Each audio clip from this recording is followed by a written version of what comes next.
presented by Unique Films.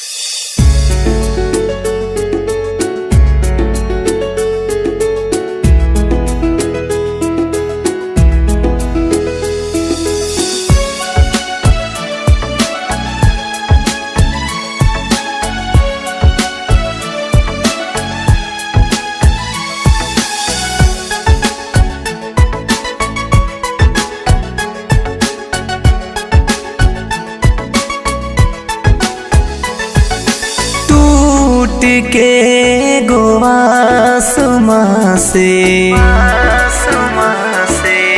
चांद जमी पर आइल बा रहेना पागल दिलावा अब तई पगलाइल बा टूट के गोवासुमा से चांद जमी पर आइल बा रहेना पागल दिलावा अब तई पगलाइल बा ये तेरे हुस्न का जाने कैसा असर मुझ पे छा गया हाल क्या है दिलों का न पूछो सनम क्या थी क्या हो गए जान तेरी कसम हाल क्या है दिलों का न पूछो सनम क्या थी क्या हो गए जान तेरी कसम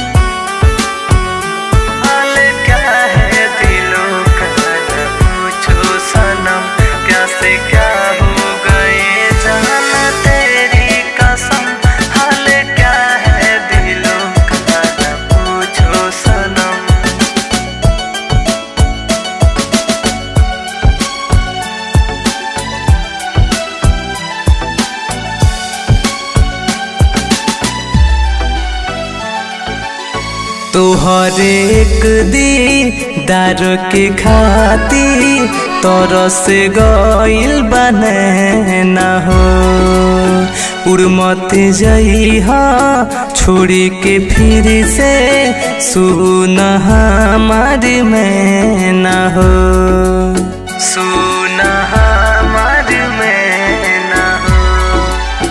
तोहर एक दीदार के खातिर तरस गइल बने न हो उर्मत जइहा छोड़ी के फिर से सुन हमार में न हो पहले हंसते थे हम अब तो रोने लगे जाने हम पे ये कैसा सितम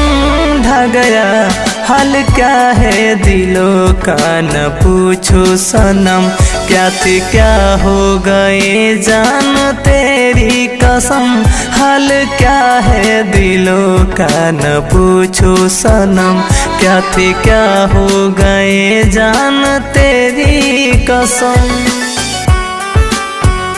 हाल क्या है दिलों का न पूछो सनम क्या थी क्या हो गए जान तेरी कसम हाल क्या है दिलों का न पूछो सनम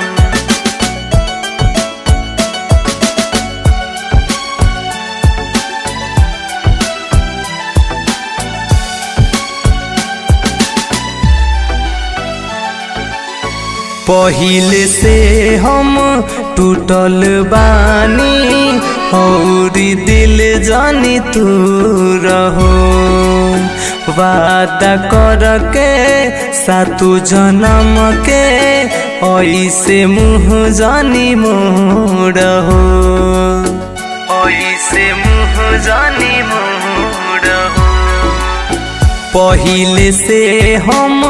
टूटल बानी और दिल जानी तू रहो वादा करके सातु जन्म के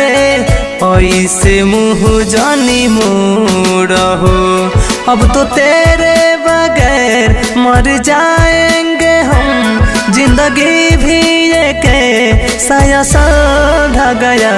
हाल क्या है दिलों का न पूछो सनम, क्या थे क्या हो गए जान तेरी कसम। हाल क्या है दिलों का न पूछो सनम, क्या थे क्या हो गए जान तेरी कसम। Bombay digital recording studio Chhapra.